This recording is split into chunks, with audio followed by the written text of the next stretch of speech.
everybody. 早上好. Very, very happy to see you've all made it this morning. We couldn't wake up, so I'm very impressed that you're here already. We had some Chinese bands play last night. I hope you caught them. There's going to be a bunch more tonight. Let me introduce our panel members. It's a very funny name. They're calling us the Beijing Spotlight. I think it maybe also should be called How Not to Make Money in China. But the next panel is going to be how to make it. So don't worry about that. I'll start calling them out. We've got Shenling Hui. He's the founder and general manager of Modern Sky, the largest indie label in China. We've got Stephanie Sun. She's the marketing director for China Converse. We've got Meng Jinghui. He's the general manager for Vice China. We've got Reggie Bape. He's a music producer, promoter for STD. We've got Yodai Zhang, who's a DJ, promoter, and very famous DJ for China Radio International. We've got Gary Wang, who's the promoter, club, boutique lab owner for The Shelter. And we got finally Helen Fan, who's a musician and co-founder of Fake Music in Beijing as well. All right. I think the first funny part about today's panel is I think someone has a sick sense of humor. From all the panels I saw yesterday, they averaged about 3 or 4 people. Today we have about 8 on ours. I'm not sure they're trying to say something about the population of China and whether it should be representative, but there's going to be a lot of us talking in a short period of time, so I'm going to try and cut people short if necessary. We're not going to do intros or any of that. We're going to go straight into the topic. Beijing, spotlight on China.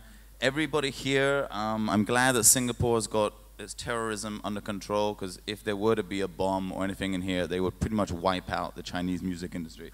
We have pretty much everyone in the Chinese indie scene is here today. Both labels, the 2 biggest labels in China, the most famous DJs, club promoters, and everyone for the whole industry. So we're going to go through very quickly. Everyone's going to give us a little bit of an example of what's going on in their corner of the business. Everybody here is working in the music industry in Beijing and in China in a certain way. So they're just going to give us a little quick minute talk about what they're doing in the industry and how business is thriving or not thriving in their particular corner. Reggie, we're going to start with you since you're on the far left. Okay. Hi, nice to meet you all. My name is Reggie. I'm based in Shanghai, and I have a party in Shanghai called STD, which is nothing to be too frightened about. I think we're all used to that by now, yeah. I'm a producer. That's what I came to Shanghai for. I also do stuff behind the turntables, but with my laptop as a DJ.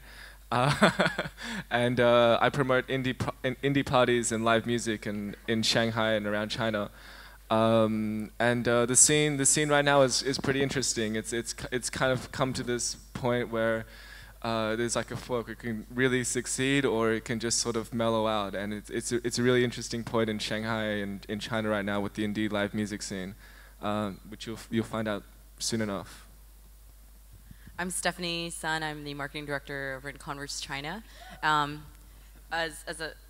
a more commercial and corporate point of view, we've had the pleasure and the luxury to be a part of the music scene, just in more of a supportive, kind of a patron type of way. So it's been really interesting for us as a brand to immerse ourselves in a really thriving and kind of gestational music scene here in China. So we also get to kind of play, sit at a position where we get to work with everybody from artists to these promoters to the venues to the labels. So we're just kind of here just observing, seeing how we can insert ourselves, and just really happy to be here as we see kind of history happening in China in music. Finish? Hi, I'm Meng Jinghui. Basically, I run Vice China, and we just started last year, so it's been just about 1.5 years. So hopefully, we'll give more support, to Chinese music scene later. Yeah. My name is Helen. I'm an artist in China, so I guess I represent all the bands that are hiding in their hotel rooms, sleeping off whatever happened last night.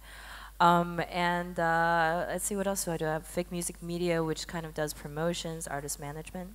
And we have just started 1 year in China for my company. So for an artist, it's pretty exciting because I started in 2004 performing.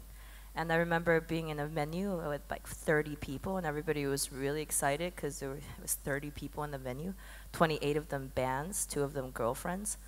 of bands, and they were all waiting to play, but we got to perform in front of 30 people, and now routinely the top bands are performing in front of 10,000 or above. So I kind of watched the audience get bigger, get more Chinese, and so that's a really exciting thing that's happened in the last few years, and we're hoping it'll continue in different ways. Hello, everybody. I'm Shen Lihui. I'm English very bad, so maybe your dad can help. So in 1997, I beginning label Modern Sky. Now we have a record company part still, and we do live performance like a tour and biggest festival every year. Yes. 2 festivals. My name is Yodai. I'm a radio DJ, also club DJ. I have 6 different shows in 3 different on 3 different stations, 15 hours a week, every night from jazz, rock to electronic, and also I'm trying to organize a festival this year, in next week.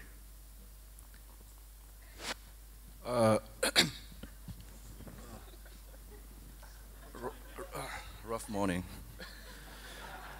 I'm Gary from Shanghai. I run a shitty club in Shanghai called Shelter. Doing nothing. I don't know why they brought me here. He eats. What I'm doing? Also, okay. I also run a non-profit DJ community called Lab and DMC organizer. That's it. All right.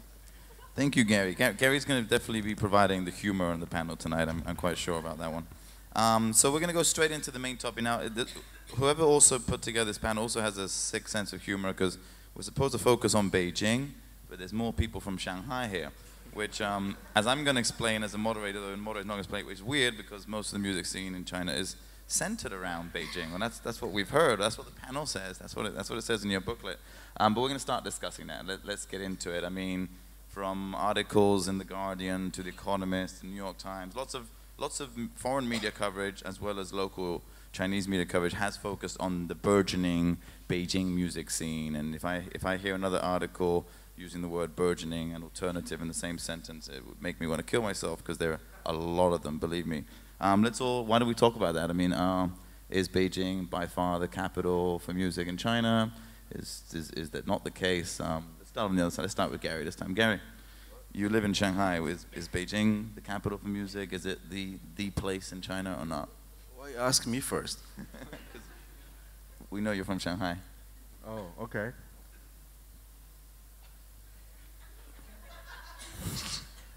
Just say no. Just be honest. It's a pretty big question.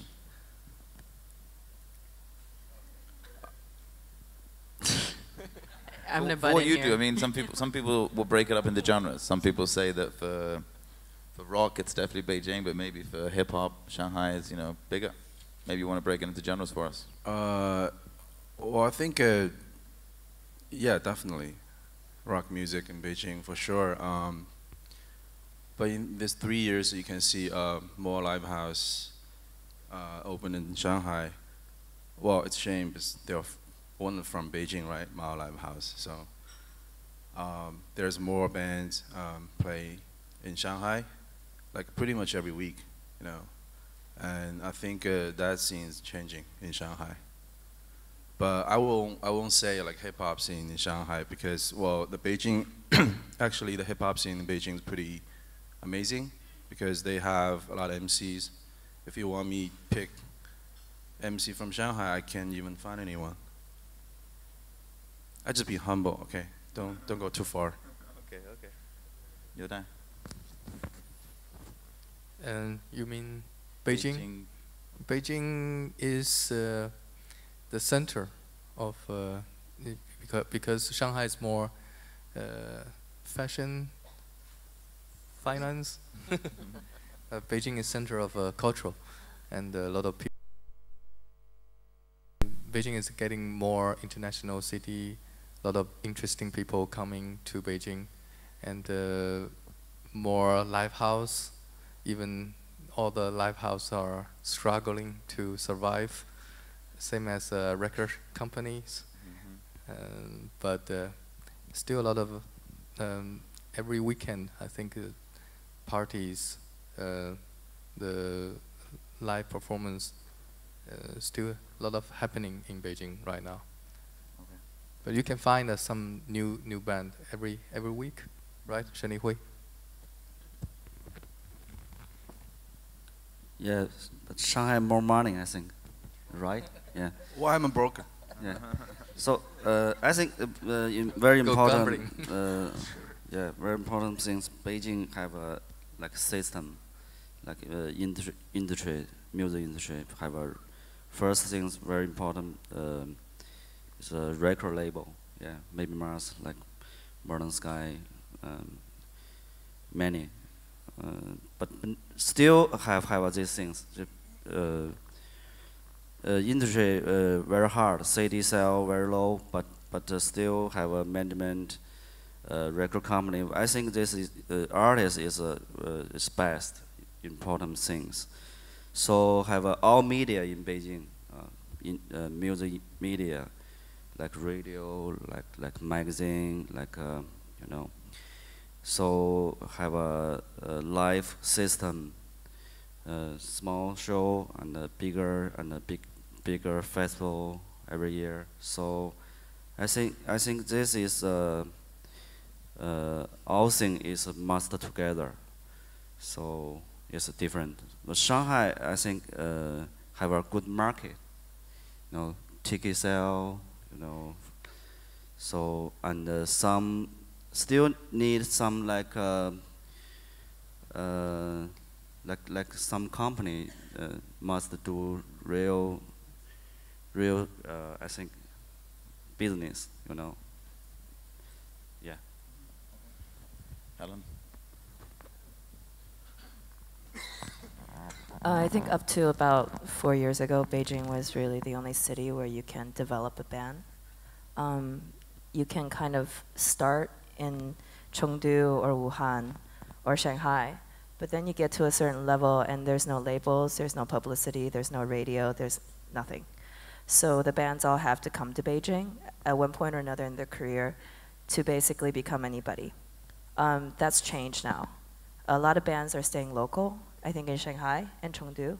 You have Mosaic, they chose to stay in Chengdu and they are developing in Chengdu. You have Duck Fight Goose, you have Boys Climbing Ropes, can I just make a mention? That are staying in Shanghai, and the like Top Floor Circus, which sings in Shanghainese.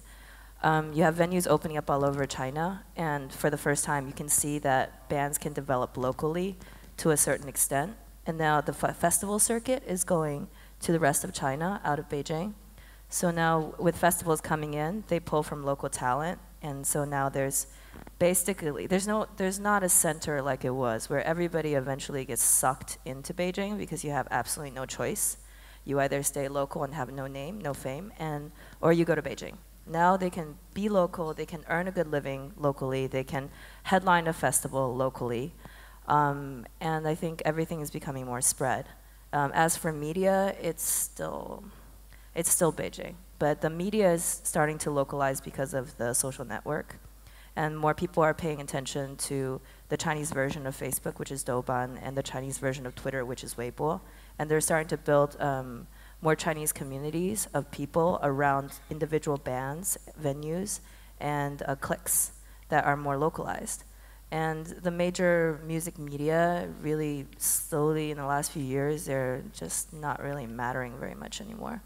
The magazine distributions have gone down. And the radio has still a few kind of centers, like Yodai's show is still one of the centers. But generally, other than Top 10 in Hit FM, which is playing almost exclusively Western Top 10, there's really very few youth radio stations that have a following at this point, and most kids are listening music from the internet. So I don't think Beijing is the center of the world anymore, but Beijing is still very important. It's still the New York City of China so far. But Shanghai's LA. So is that good? Yeah.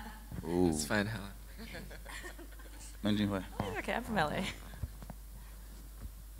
Yeah, well, in past years, it seems like Beijing is kind of good place for indie music. Yeah, it's well, I mean, it's changing. Just as Helen just mentioned, some of other cities are developing very quick. So you can check out like Chengdu or Wuhan, or even some south cities like Guangzhou. So basically, I mean, yeah. So hopefully, next time, when we sit here, we just, we're not just talking about Beijing and Shanghai, but whole China. So I think that there was a confluence of certain factors that brought Beijing kind of to the spotlight. There was, I think, Beijing definitely had a head start in terms of setting down the infrastructure for the recording industry or for the independent music industry. So like Helen was mentioning, you've got these centralized record labels, like you have these record labels like Modern Sky and maybe Mars out there. And then you had these, you had them starting up with, they were fully supporting venues, they were cultivating artists, they had music festivals, etc. And then you also had the oncoming hype that was around Beijing prior to the Olympics. So what happened is I think that the global media kind of turned their spotlight onto Beijing, and then they found this really incredible underground music scene happening. So I think that just because of a confluence of these factors, that Beijing became kind of the gem of the indie music scene in China. But I think what everyone's saying up here is that there is real promise and potential, and we're actually seeing the spread of that scene into other markets. So everything is kind of moving southward, it's moving westward. So yeah, I second what Meng Jinghui just said, which is this panel will probably be much broader in the future if they ever invite us back after this. Yeah, I agree. Like Beijing is right now the epicenter of live music in China. How long that's going to last is really up to the people behind the music, behind the record labels and whatnot. But what the interesting thing about Shanghai is that you have these bands, and there's not that many bands in Shanghai compared to Beijing, but you have these bands where, okay, let's say you have a rock band that's missing a guitarist, and there's not a rock guitarist in town, so you get a jazz guitarist, and there's their drummer leaves and they can't find a drummer, so they get a metal drummer, and so you have this really amazing kind of blend of music because there's nothing else. And what we're finding now is that these kind of bands are coming through in Shanghai. One of my favorite bands right now is a band called Duck Fight Goose, and they're put together purely because it's an interesting mix of personalities that wouldn't really fit with each other, but they're there because there's no one else. And that makes the Shanghai scene a little bit more interesting than what it could be if it was just like a juggernaut of music that was thriving in China. And I think we're going to see more of these bands coming out through Shanghai and through some of the lesser cities. And it's going to make for an interesting mix of music in China. And I'm sure like Modern Sky, maybe Mars, these guys are going to start supporting, well they already are, like with Duck Fight Goose and some other bands coming through, a really interesting blend of music that you wouldn't really find anywhere else just because of the dynamics of the scene in Shanghai and in some of the lesser cities. No, good point there, Reggie. We're going to sort of connect some of the 2 points you just made. It's boring in a panel when everyone agrees, so you're sort of agreeing that Beijing is the capital. So let's move away from that. Let's talk about outside Beijing, the rest of China. It's a humongous country, as everybody here knows. What are the other important cities? I mean, eventually, I think once the Chinese music industry develops even further, there's going to be other important big cities or capitals. I'll throw out three to start the conversation. You guys start talking about. I would say from our personal experience on our label, we've signed bands from Wuhan. They'll be playing later tonight. We've signed bands from Beijing, of course. We've signed bands from Chengdu, and we've signed bands from Shanghai. So I'll say Chengdu, Shanghai, Wuhan. You don't have to. We're not going to have to go around. Anyone who wants to talk, just put up your hand about this. Helen. I think cities are starting to have their personal identities for music. Wuhan's always been punk, so you have a lot of people coming from that background. Chengdu has kind of, even back in the day in late 90s, a lot of Chengdu musicians came out, and they were always playing this kind of slightly mixture of folky and then this kind of alternative rock thing. And they still have Proximity Butterfly, I think it's from Chengdu, right? Yeah, so they still have that scene. So Chengdu still has this kind of, and it has like a burgeoning dance rock scene for some reason. Hangzhou is like folk singer-songwriter scene, but now also a burgeoning electro scene as well. I think there's, right now the thing is each of the different individual cities are going to start having a huge amount of new audience coming out. And right now it's still a mishmash of people who don't really know what genre they like, but they're starting to get defined as time continues. There's, and the festivals are starting to focus on different groups of people and different cities and different identities. And as a result, the market is opening up because the different niches before that used to exist only in a small bar of 20 people can now fill a stadium. They can now go 20,000. Right now, the niches are still very roughly defined, but I think the future is going to be in the different cities having their different individual identities of music. Anyone else want to comment on this?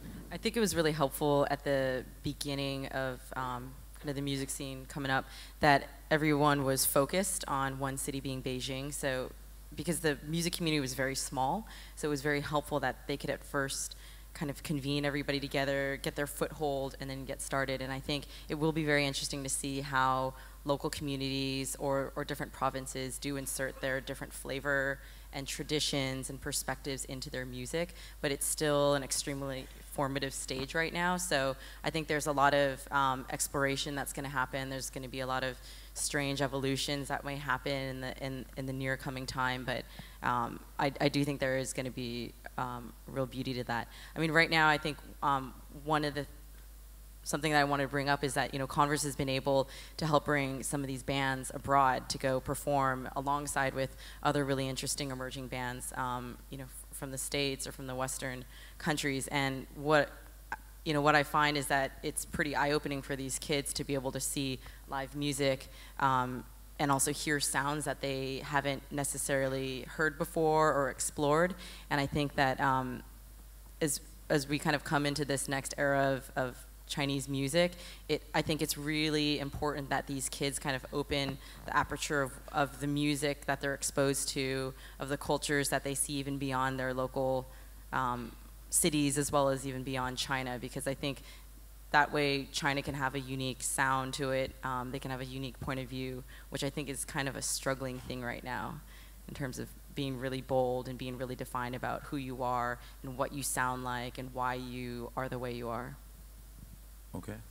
Anyone else want to make? I think other cities like Wuhan or Chengdu, there are some young musicians, young bands. Most of them first they listen to rock music. They heard from some Beijing underground band, so the influence get from Beijing, and also all the cities like the most active cities like Wuhan or Chengdu, because the lifestyle is more open, and young people looking for something new, and also the market, because you know a lot of young Chinese young people there get information of the Western music from Dakar city, so where the cities. Much more big market for this kind of cutting CDs coming from the south part, so the young people get more, you know, punk or heavy metal music from the music from that kind of a record shop. So they're trying to play or form a band to imitating the sound from the CD or from some Beijing underground bands.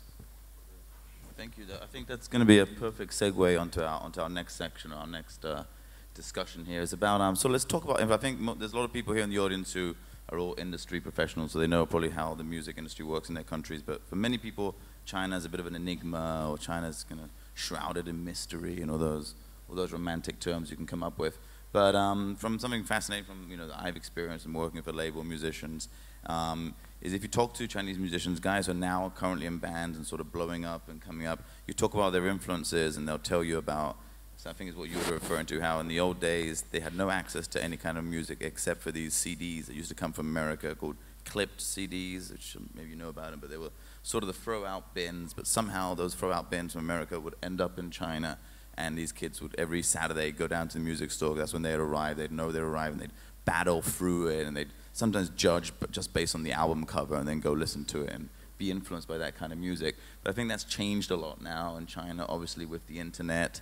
When we have our bands being interviewed about what are your influences, I would say, and this is going to be the bold statement I make, and I want you to comment to it, that China's probably making some of the most interesting music in the world right now because musicians are not so generationally influenced.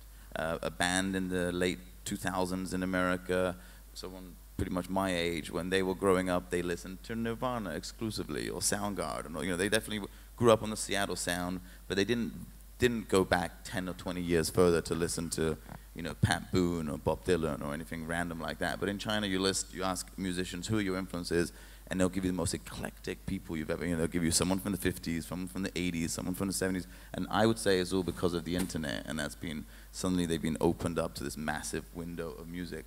What do you guys want to talk, anyone talk about or refer to sort of the influences that I totally agree with you. Like, I think China is the whole generation of music in China is built through the internet, especially in the last 5 to 10 years.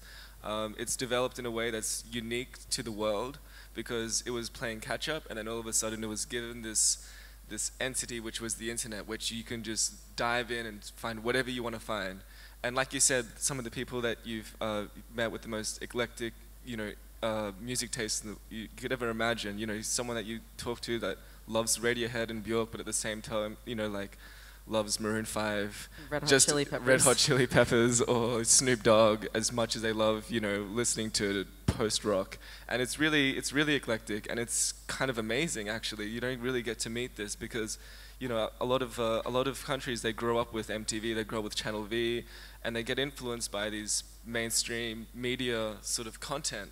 But where with China, it's really sort of like it's been left out a little bit, and all of a sudden they're just rained on with with resources to find whatever music they want to find, and it really sort of changed, I think, the dynamic of how people listen to music in China and where the music is heading, because it's all sort of like you can't really put your finger on it. Like, you can't meet somebody on the street and say, okay, I know what you listen to, because really you have no idea, Okay. I think there's still a big stopgap between, it's about class level, I think, basically about education and class in China. Generally, I think the youth in China, if you look at them as youth like in any other country, it doesn't work, because there's a big gap between first-tier cities, Beijing, Shanghai, the majors, Beijing, Shanghai, and then other first-tier cities, and then second tier, third tier, fourth tier. And each of the tiers, you have to look at the different income levels of parents, what they can afford, what they have. China has a lot of internet usage, but unfortunately, actually, home ownership PCs is very limited still for kids. In the last year, we are the first time, the post-90s, a lot of people like to make fun of these kids because they say, oh, they have no responsibility, they don't have a real sense of work ethic. Perfect, this is a generation of rock and roll, right? You're finally getting the people who are second generation middle class kids. Their parents didn't have to work that hard, and then now they don't have to work almost at all. And now they are looking for a personal identity because there's a certain amount of cushion that they have. Because of the one-child policy, parents are basically, they don't want to own houses anymore because their parents have a house and they can't afford a house because the rates are ridiculous right now. So they have this thing called expandable, like, was it not expandable income, but like they have basically spending cash, disposable, well, not really income, but just, well, not even their income, they're just their parents' money basically. And they want to spend it on something. It's not a lot of money, but they're willing to use it for stuff. But this is still a very small percentage of the population. These kids are more tuned in to most kids in the States are, so far as musical genres are. They download incredibly copious amounts of pirated music, but they also go to see shows. So they are right now the largest growing population of consumers for live music in China. These post-90s, ridiculously non-committal kids, because they'll listen to anything they download, and they'll like become a huge fan of a band within 2 weeks. Recently we brought an artist over, FHR or something, and nobody knew who they were, but within 2 weeks we had like a bunch of groupies of like 17, 18-year-old kids, like waiting until 4 in the morning for them to come out of their backstage area to get an autograph, and they were like giddy. So I asked them, so why do you like FHR? And they started just listing every single thing that this band has ever done since their creation. Like more knowledge than me, the promoter, had of this band. Because before they went to see the concert, they basically spent 3 days looking up every single piece of information they could find on this band so they could make their concert going. I think that's kind of weird, though. I think that there's, not to be negative, I'm actually fascinated by it. I think that's probably why I wanted to come to China, is I wanted to see this transformation no matter how strange it might be. But I think in instances like that, when you have a super reactive and super impressionable music audience, it's kind of it could be a really tenuous thing that could go terribly wrong or it could go terribly right. So I think it's really important that people have to, responsible people have to navigate those channels, because you have these wide-eyed, you have this wide-eyed audience that you, just with a bit of focused social media, you can absolutely like be the #1 band on their playlist for the rest of their life. So I also disagree about, right now I currently disagree that there's really incredible music coming out of China right now. I think that there's better music coming actually from elsewhere, but I do think that what's happening in China right now is really exciting. But I actually find that even all of my favorite bands, mainly the ones from Beijing, I love them because they're actually quite formulaic and highly derivative of bands that I am so bummed out that I wasn't old enough to see live. So when you talk about bands like the Retros tonight, I'm like, this is finally, I get to see this hybrid version of Joy Division and Bauhaus all together, and I'm reliving my youth. So I think that there's a success to some of these formulas, but I do think what I feel that the scene needs is that they need to stop being so derivative, because what you're also finding is that when you have a small group of pinnacle bands that everyone's overhyping, the second generation that's growing off of them are also becoming derivative of this band immediately in front of them, because these are their Chinese heroes. So I think that the game needs to be changed up in a really huge way. I think that factors like, you know, people like Reggie who come in and have more of a producer angle could be really interesting. I also think sound engineers or producers who could help these bands master records, record properly, that could really change the game. And I think also international exposure of, you know, labels, festivals, venues, bringing in international artists, or bringing these artists international to kind of open their eyes and their ears to what's out there, could really actually herald something more interesting than even what we're seeing right now. Maybe the boys on the right want to comment on this. Well, I think I don't have that much to talk about band, but for general music scenes, also including, you know, good music like DJ scenes, I think for the audience, no matter for the band or whatever, for like a club audience and like local Chinese people, they really need to know what is good and what is not good, like basically like a judgment, like right judgment. So those all depends on, like, you know, how much they saw, you know. So I guess we're talking about, you know, maybe the next one is talking about how can make money in China. I think you should invest money first, you know, and you can't just like you had a kids, then you don't feed them at all, and then it's like, oh, you become like a healthy and smart kid, and there's no way, you know, it's freak. So I guess more labels and whatever, because it's really hard to find money for music in China. It's so hard, you know, and we're still kind of poor, you know, and kids, you know, ask them to pay for 150, 200 kwai to see a show. I mean, it's really hurt for local Chinese people. So I think, yeah, that's my point. I mean, before you try to make money, think about how to invest money first. Good point. I just want to say something really quick. I think what Gary says is like completely true. In a sense, like if you think about it, the world has grown up and China's music scene is growing up. So it's like if you have a family and you have like 3 older brothers that are all like in their teenage years, and you give birth to a kid and you expect them to go play football with them. You know, it's like you need to nurture it first. You need to teach them how to walk, teach them how to run, teach them how to play a sport. And the world kind of expects China to just like jump up in its seat and just run like wherever the music is. And it's kind of impossible. Like you can't just like learn how to run before you can walk. So I think the most important thing at the moment is like education. It's like teaching and building an infrastructure where you can sustain music for years to come, you know.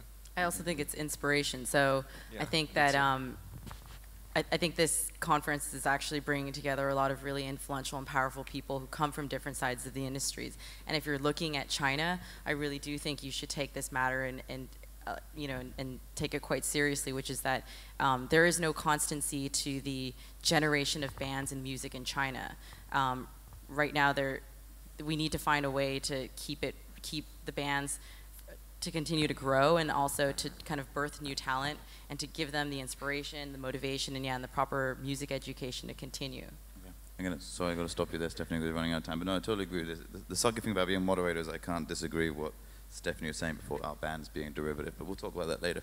The last topic we wanted to cover before we gave you some Q&A time, in case you have questions, is we're supposed to talk about expanding sort of social communities or music communities in China. Just to give you a quick primer, in case most of you don't know, I would consider China the alternative country in many ways, not only from an alternative music scene, but as far as every website that you probably are used to out and can access to here in Singapore, they don't exist in China. Twitter, blocked. YouTube, blocked. Facebook, blocked. But there's Chinese alternatives. If you don't have Facebook, you have Renren. If you don't have Twitter, you have Weibo. If you don't have maybe, you know, I'm pretty sure people are going to have a quick comment to make about these alternative sources of social media and music communities in China.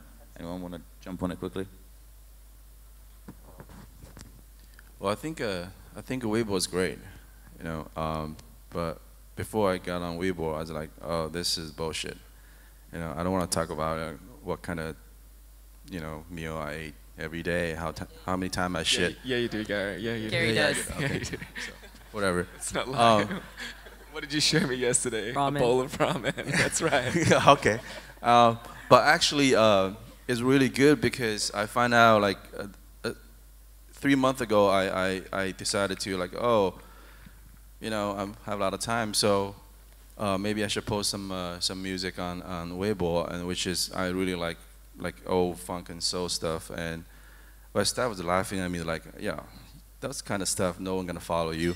But actually, I got a lot of follow because the stuff we post on, because seriously, I mean, there's not that many. Well, there's a lot of information on internet. You can search on that kind of music, but it's kind of like you have to get on internet and you know, just search, and you have to know what you want to search for. But Weibo is more like you post on, immediately show up their page, then they can just get all this information. And it's more like it's a different between China and other countries, like Western countries. Music environments, like you walk in a store and they play some good music, and it's, oh, what is this? You try to find out.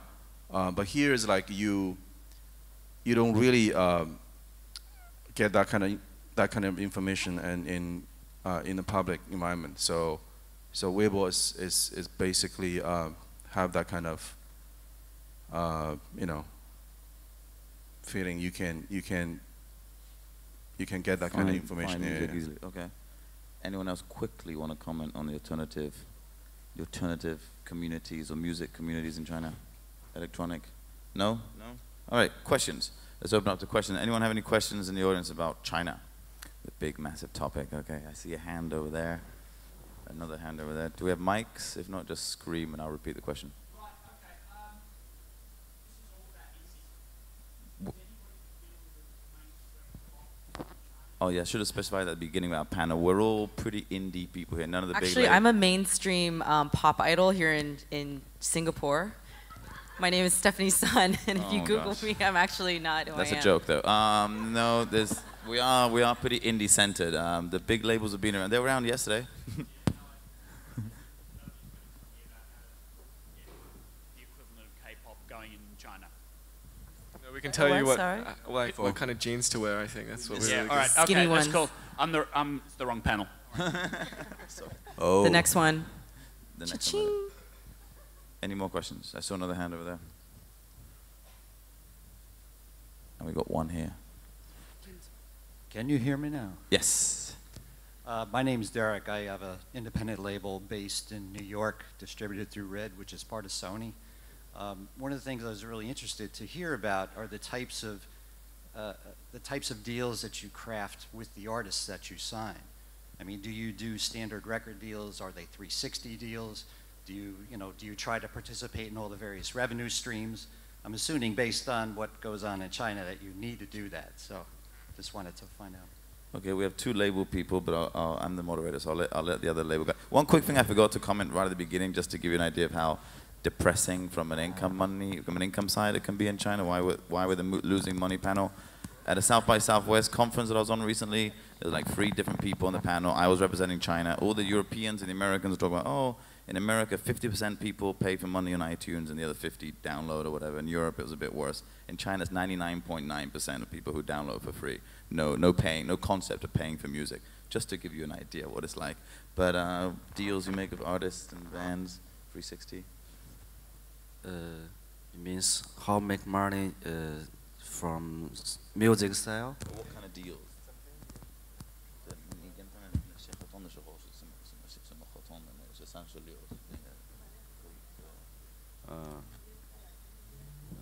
Yeah. So we have a different like some record deal with some agent management together. Like in China music industry, all contract about this like together. Different contract, but must together sign this contract, record deal, and the management contract.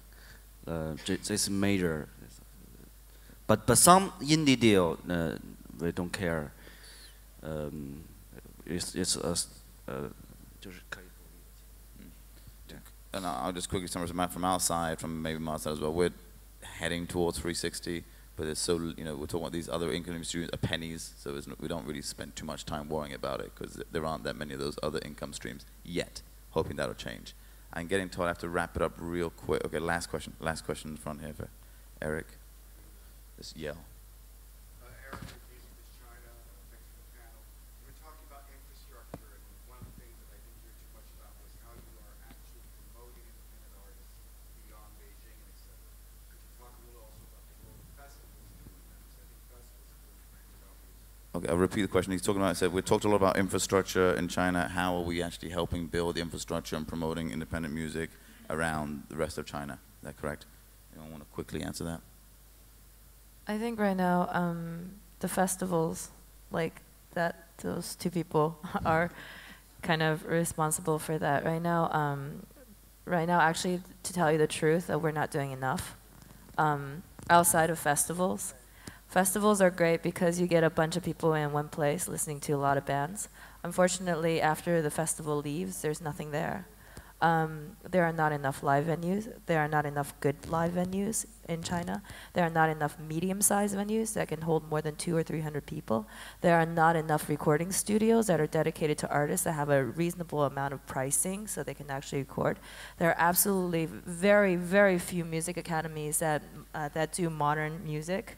There are very few record labels that are actually releasing artists these days. There are very few local labels, practically none in any of the cities. So to tell you the truth, honestly, I don't think the people in this panel are doing enough on the local music side. Hope everybody will feel a little bit like they want to do a little bit more. Yeah, I mean, it's the truth. I mean, festivals come into town. They roll into town with a bunch of Beijing bands. They get 10,000 people to come, and they realize what bands are, and they get excited, and then they go home, and then this year is gone. There's nothing coming to town again. I just want to say something really quick. It's not. It is kind of dire, as Helen mentioned, but there are people doing good things in China. The labels in China are doing very good things, like Stephanie with Converse. They take bands to South by Southwest. They show these bands and showcase these bands to the rest of the world. But at the same time, what Helen says is true. There's a lot of people that should be pitching in a little bit more. And the main reason at the end of the day is that you can't make that much money out of a Chinese indie rock band. And that's the biggest problem when it comes to promoting Chinese rock music, I think. You know. But the Chinese government in general, it feels very nervous about assembly of crowds. So, but it's quite interesting. In the last year, globally, China has, if you read the big media like New York Times and even China Daily, or also known as The Onion, they've actually been talking about how the government has been endorsing music festivals, which is actually a really positive direction that and an outlook to take. I also think that recently music festivals have been proliferating across China. You see Modern Sky now expanding to more and more cities, bringing live events to smaller like the new up-and-coming music capitals. This time's up. Yeah, time's up. We got to make it hit. But Anyways, hopefully not ending on that very negative note. But Helen does say we got homework to do. But I think there's a growing, buzzing scene in China. Come all check it out for yourself. Come see the bands tonight. There's a Converse showcase at Lunar where you're going to get to see the free bands. Or here you'll get to see them tonight play. Come judge for yourselves and come check out China. Amazing bands. Can I just say one last thing so it's not completely horrible? Okay. Bazillion seconds left. If anybody wants to come and open a chain of venues in China that does good sound and is willing to basically lose money for 3 or 4 years, you will make it back. I'm just saying that. Thank you very much. Thank you.